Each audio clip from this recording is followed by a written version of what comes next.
وما لي عنهم والعراق. The United States has already had a busy day attacking. And it was shocking and it was awesome. Morning from a scale that will shock and awe. Shock and awe. Shock and awe. If you have to ask, is this shock and awe? You're not seeing it.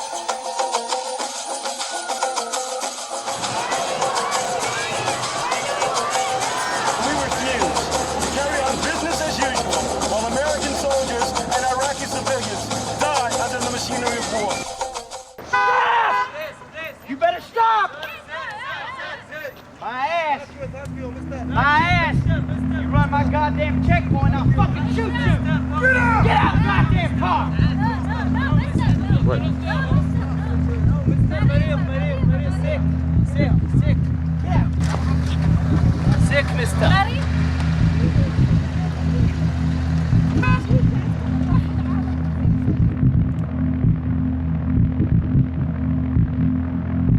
In Iraq today, various attacks killed several Iraqis and foreign workers and wounded. 4 U.S. soldiers died in Iraq today. One was killed by a roadside bomb. Another died in a traffic accident. To kill and maim U.S. soldiers here.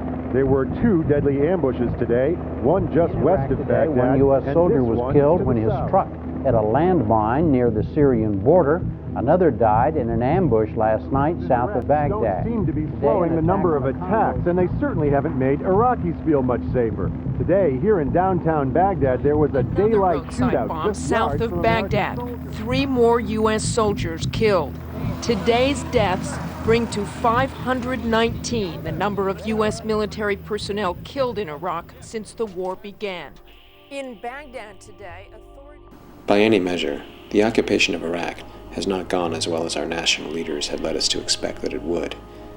Fatalities continue to mount, deployments have been extended, costs are rising, and morale is declining, as more and more Americans, both outside and inside of the military, begin to question both the reasons for going to war and the clarity of the plans for democracy building in Iraq. As news broadcasts continue to report on daily bombings, gunfire, and sabotage, some questions have remained essentially unanswered. What is life like for a soldier on the ground in occupied Iraq? Scared, young, in a hostile land where they don't understand the language or customs, how do these young men and women cope with a complicated and dangerous situation that doesn't seem to improve? Hey, whoa. Why? Hey, why? Because you need to stay safe. Alright? Yes. Also, to what extent could these problems have been foreseen? And how long might we expect for this to go on? Lastly, what does it mean for the families of the soldiers to have loved ones in peril, uncertain of their return? To answer this last question, California Representative Maxine Waters convened an afternoon of testimony before Congress this past September, providing the first real opportunity for some of these family members to speak their minds to their elected representatives. I invited these families here today because I believe that they have a unique and important story to tell. They have family members who are or have been on the front lines in Iraq, and the stories that their loved ones tell are drastically different from the administration's and Pentagon's versions. Our loved ones took an oath to defend country and constitution from all enemies, foreign and domestic, but there is a commitment that our government makes to our troops that it will not send our young men and women in uniform into reckless misadventures that put them at risk needlessly. This is the part of the bargain that has been broken here. I'm the parent of a 20-year-old active duty soldier in Ramadi. I'm also myself retired from an Army career that spanned from 1970 to 1996, predominantly in special operations. I was in 8 conflict areas, from Vietnam in 1970 to Haiti in 1994, and I am neither a pacifist nor a liberal. Hi everyone, this is my husband, Mike Robison, First Lieutenant Mike Robison. I received a call from CBS News this morning at 7:45 asking me how I felt about reservist and National Guard tours being extended to 12 months. What? I screamed as I jumped out of bed. Yes, I was informed. The policy was issued by the Army late Friday evening and was never announced, not even when our Commander-in-Chief addressed this nation on Sunday evening. Thanks again, Department of the Army and President Bush, for showing soldiers and their families exactly how much our sacrifice means to you. I salute your efforts to support our troops. These are some of their questions and some of the mothers in the South Florida area. First, now that it's very clear and well documented that the President used lies and twisted intelligence to send our loved ones to war, why are they still in Iraq? This administration has thrown our loved ones and the Iraqi people together in a dance of death in which they are surrendering their lives, their health, their mental stability, and pieces of their very humanity. The commander's wife of Cody's small V Corps communications unit just sent out an email to communicate with other families and reported that during the month of June, in other words, not just for June, in his company, which is not even a large division, there were 5 reported suicide attempts. Has anybody asked themselves why more soldiers are dead after the war than during the war? Does anybody in Washington or the Pentagon care? And he finishes by saying, everyone can sit back and say how much they care about the soldier being killed or how awful it is that a soldier was injured, but who's going to do something about it? George Bush issued his adolescent challenge, bring 'em on, from an air-conditioned briefing room while this terrible tragedy was being played out on the bodies and the lives of others. We're betrayed by an administration that allows our loved ones to be occupiers, securing safety for Halliburton and Bechtel to reap billions. We're betrayed by an administration that sought to cut combat pay, as our president was saying, bring 'em on to the armed Iraqi resistance. So please, Mr. President, Donald Rumsfeld, do the right thing and get our husbands out of Iraq. My husband's blood is on your hands. Stop this madness and bring the troops home now.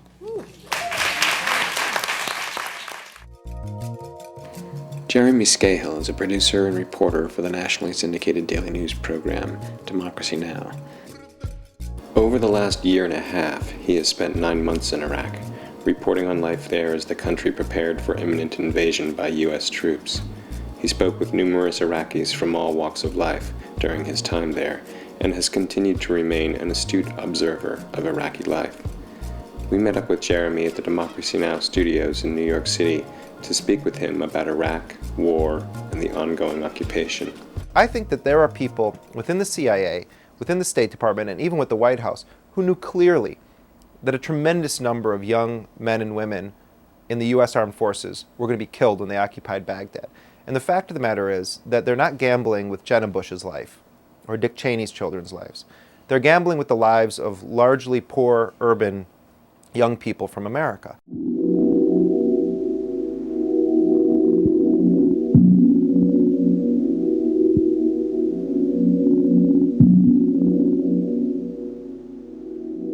Where are you from? Houston, Texas. Hey, Yeah? Lopez, hand me all the box. Where are you from? North Carolina. North Carolina? Yeah. Where in North Carolina? Durham. Hey, there's a good old... Where are you from, Walton? Upstate New York. Sergeant Jones, I'm 24, from New Orleans, Louisiana. I'm Private Welch, I'm 26, I'm from Whitehall, Michigan. Private Reed, 20, from Fayette, Mississippi. Specialist Running, 22, from Virginia Beach, Virginia. Specialist Harris, I'm 20, from New Orleans, Louisiana. Charles Bonfan Hudson, Micronesian Islands.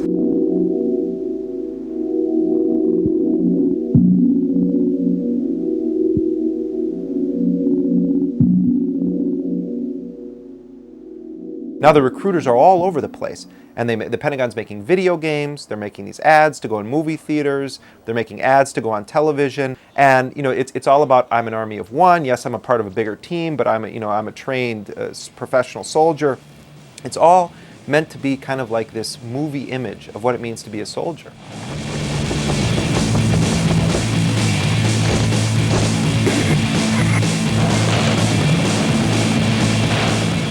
The Pentagon spends roughly $2.4 billion per year on recruitment, $350 million of that on advertising alone. Recruiters are sent out to approximately 75% of all high schools nationwide. For many of those who enlist, the promise of up to $50,000 for college tuition is a significant enticement. Unfortunately, only about 16% of soldiers wind up receiving such assistance. Many of them receive nothing at all.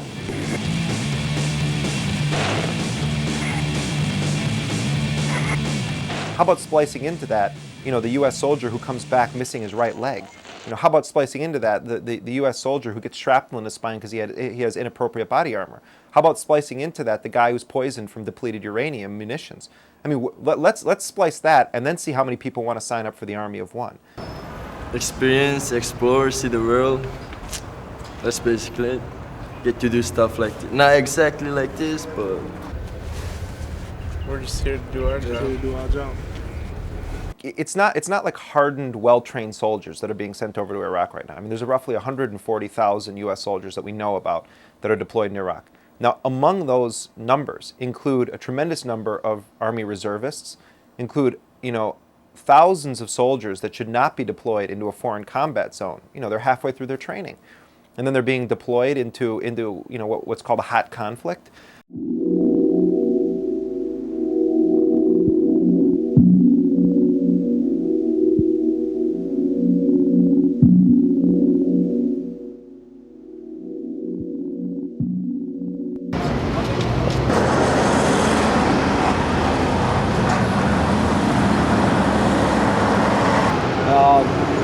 We pick the vehicle randomly. There's no set numbers as to which vehicles will be pulled over.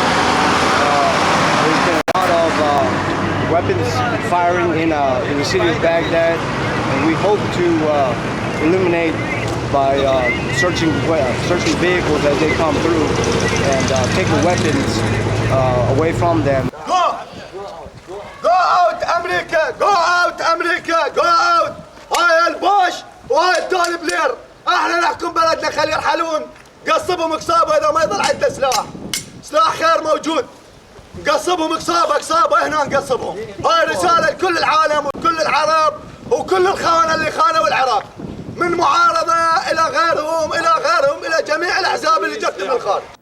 Even those people who were virulently opposed to Saddam Hussein, had personal or political problems with him, were adamant that they weren't going to accept foreign occupation.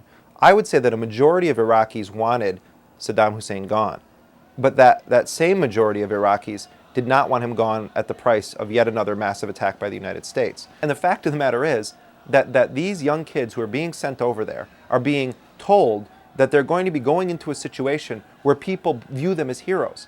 And it's simply not the case. Little kids throwing rocks. Yeah, little kids throwing rocks. That's not too fun. So what do you do when that happens? They're not bad people, but they have the bad people out there. And the ironic thing, or the telling thing, is that the people who most despise the U.S. occupation are the people who most despise Saddam Hussein.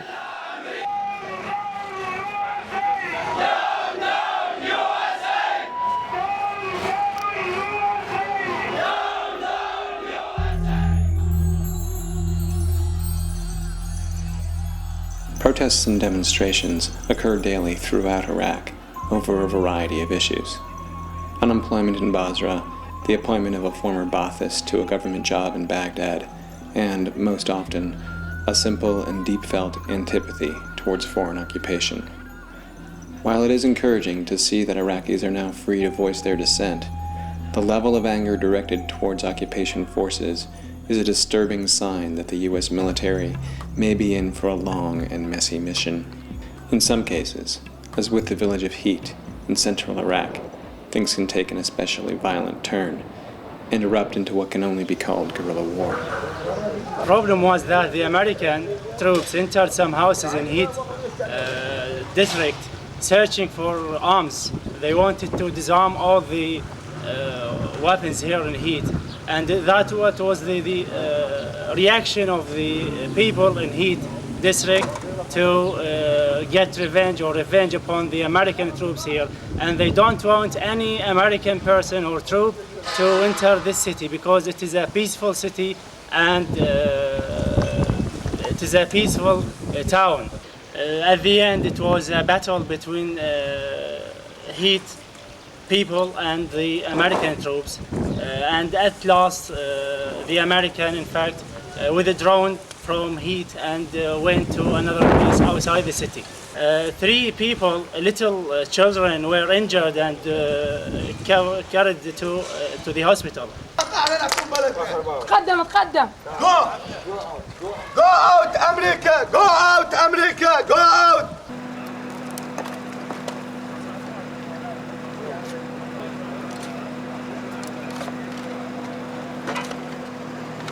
What you're looking at is the aftermath and the cleanup effort, which will probably go through the night, from what we call a vehicle-borne improvised explosive device. It's a fancy name for a car bomb. It looks like it was a fairly large car bomb. At this point, in terms of casualties, we think there were about 15 people killed, a mix of Westerners and Iraqis, and about 40 people injured. Immediately following the explosion, there was a very rapid response from the Iraqi fire department, the local Karata fire department, who we've worked with in the past, and they've been incredibly courageous and incredibly cooperative with us. Also, the Iraqi police were here, and also a squad led by Sergeant Callan showed up here very early. That building you're looking at behind you was a home for 10 people, and we're still digging those people out.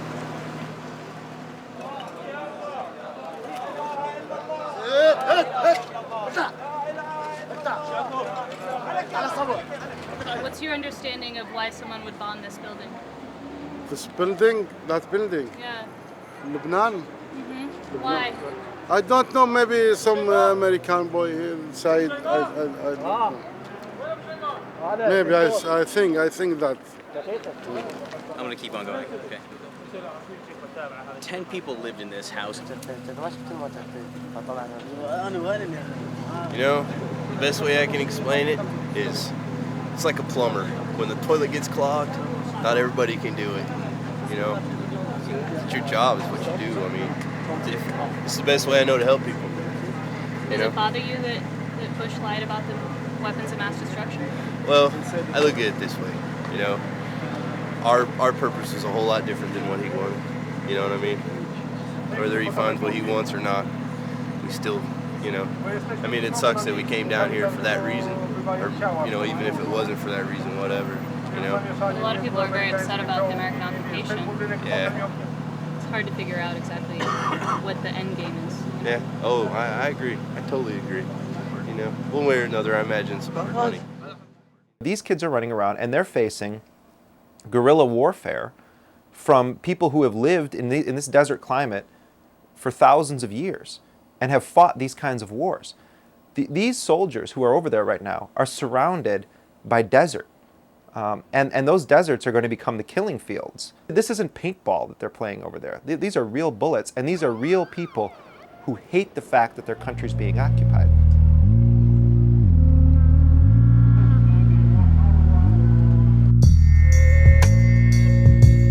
The strain that the occupation is placing on U.S. soldiers is difficult to measure. We do know that there were 20 reported suicides within the military between March and December of 2003. How many were attempted and the number of nervous breakdowns are pieces of information the military will not release. There are increasing signs that the military is concerned about how the current massive Iraqi deployment will affect the availability and readiness of ground troops in the near future. The Pentagon had hoped to significantly reduce the number of troops in the Middle East by now, but foreign assistance has been slow in coming, and the violence simply will not diminish. As a result, many reservists have had their tours extended, sometimes for up to 3 times their original length. The Pentagon has also instituted a stop-loss policy, which forces soldiers who would otherwise retire from the military to remain enlisted for up to a year longer than they had signed up for. Thus far, 10,000 troops have been affected by stop-loss. All of this is especially painful and often infuriating for those who remain at home, the families of these soldiers. More and more, however, many of them are organizing, and they are beginning to do something about it.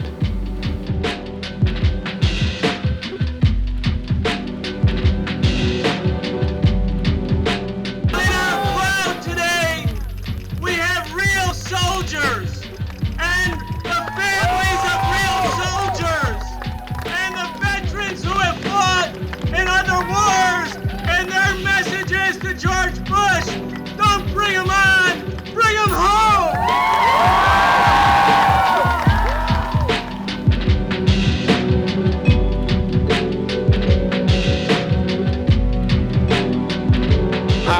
part of a group called Military Families Speak Out. We were formed in November of 2002 with 2 families.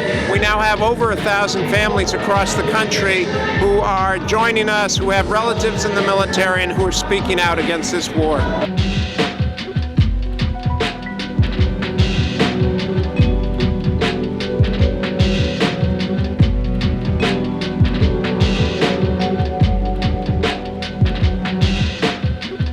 Estoy en nombre de los casi 350 muchachos americanos que han muerto en esta guerra ilegal. I'm here in the name of the almost 350 kids who have died in this illegal war. Y no necesitamos más muertes. And we don't need any more deaths.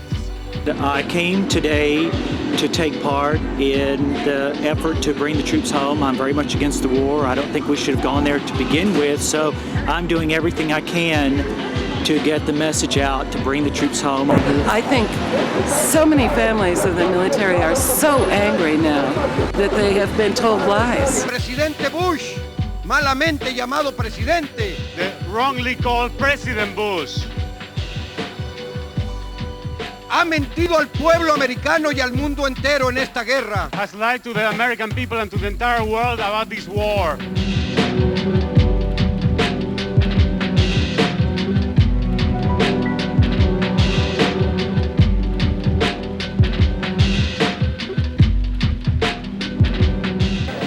They don't know at any one time if it's going to be a friend or foe when they meet.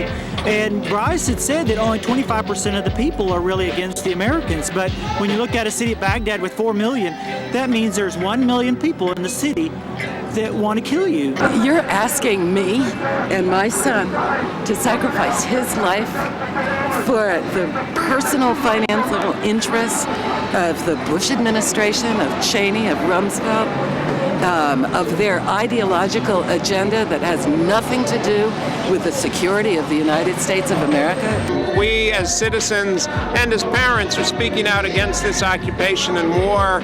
We felt it was wrong to begin with, and we continue to feel that it's wrong, that the only solution to the problem of Iraq is to end the occupation, end the U.S. occupation, and bring our troops home. Levantemos nuestra voz. We have to raise our voices. Y pidamos la paz. And ask for peace. ¿Qué queremos? What do we want? ¡No los oigo! No. Gracias. Louder. Thank you.